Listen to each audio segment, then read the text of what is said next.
Hello friends, welcome back to Telugu speak. ఈరోజు వీడియోలో రాగి లడ్డు చేస్తున్నానండి. రాగుల్లో కాల్షియం ఎక్కువగా ఉంటుంది కాబట్టి అప్పుడే ఎదుగుతున్న పిల్లలకు, అలాగే మనం కూడా రోజుకు ఒక లడ్డు తిన్నట్లయితే బోన్స్ స్ట్రెంగ్తెన్ అవ్వడానికి చాలా హెల్ప్ చేస్తుంది. అలాగే బెల్లంలో కూడా ఐరన్ ఎక్కువగా ఉంటుంది కాబట్టి ఇది చాలా హెల్తీ లడ్డు. టేస్ట్ కూడా నోట్లో వేసుకుంటే వెన్నెలా కరిగిపోతుంది, అంత బాగుంటుంది. మరి అది ఎలా చేసుకోవాలో ఈ వీడియో ద్వారా చూసేద్దాము. ముందుగా నేను 1 కప్పు రాగి పిండి తీసుకున్నాను. మీ దగ్గర రాగులు ఉన్నట్లయితే అలా పొడి చేసి తీసుకుంటే ఇంకా మంచిది. అలాగే 1/4 కప్పు బెల్లం తీసుకున్నాను. స్వీట్ ఎక్కువగా తినే వాళ్ళైతే 1 కప్పు రాగి పిండికి 1 కప్పు బెల్లం కూడా తీసుకోవచ్చు. అలాగే సరిపడినంత నెయ్యి, 15 జీడిపప్పులు, 15 బాదం పప్పులు, 1/2 స్పూను ఇలాచీ పౌడర్ కూడా వేసుకున్నాము. ముందుగా మనం ప్యాన్లో 1 స్పూను నెయ్యి వేసుకున్నాము.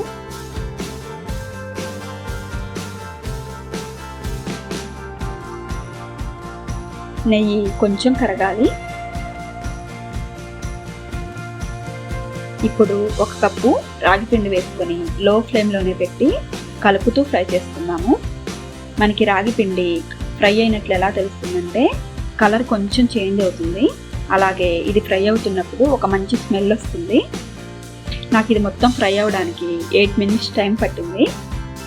ఇలానే కలుపుతూ ఫ్రై చేసుకున్నాము. చూడండి, ఇలా ఫ్రై అయిన తర్వాత ఒక ప్లేట్లోకి ట్రాన్స్ఫర్ చేసుకొని ఇది కొంచెం చల్లారనివ్వాలి. ఇప్పుడు అదే ప్యాన్లో ఇంకొక 1/2 స్పూను నెయ్యి వేసుకొని డ్రై ఫ్రూట్స్ కూడా ఫ్రై చేసుకున్నాము.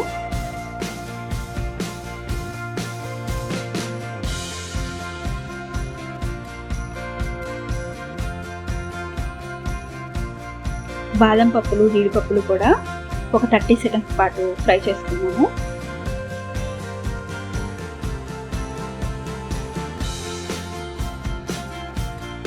చూడండి, ఇలా కొంచెం ఫ్రై అయితే సరిపోతుంది. ఇప్పుడు వీటిని కూడా ఒక బౌల్లోకి ట్రాన్స్ఫర్ చేసుకోవాలి.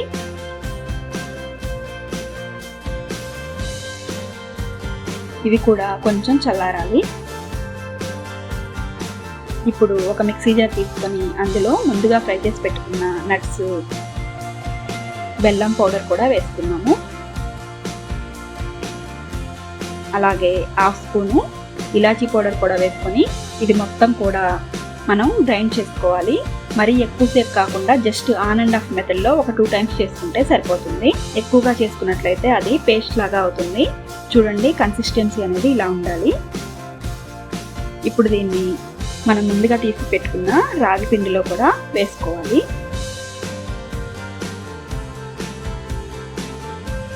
ఇప్పుడు ఈ బెల్లము, రాగి పిండి అంతా కూడా బాగా మిక్స్ చేసుకోవాలి. కొంచెం కూడా ఉండలు లేకుండా మిక్స్ చేసుకోవాలి.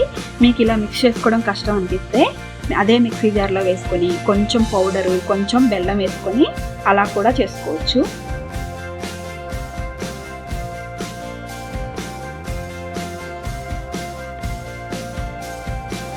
చూడండి, ఇలా మిక్స్ చేసుకున్న తర్వాత మనకి ఉండ అవుతుంది, కానీ వెంటనే విరిగిపోతుంది కాబట్టి కొంచెం కొంచెం నెయ్యి యాడ్ చేసుకుంటూ ఉండలు కట్టుకోవాలి. మొత్తం ఒకేసారి కాకుండా 2 స్పూన్లు నెయ్యి వేసుకుంటూ ఉండలు కట్టుకుంటే మనకి కన్సిస్టెన్సీ అనేది పర్ఫెక్ట్గా ఉంటుంది. ఇలానే అన్నీ కూడా లడ్డూలు ప్రిపేర్ చేసుకున్నాము.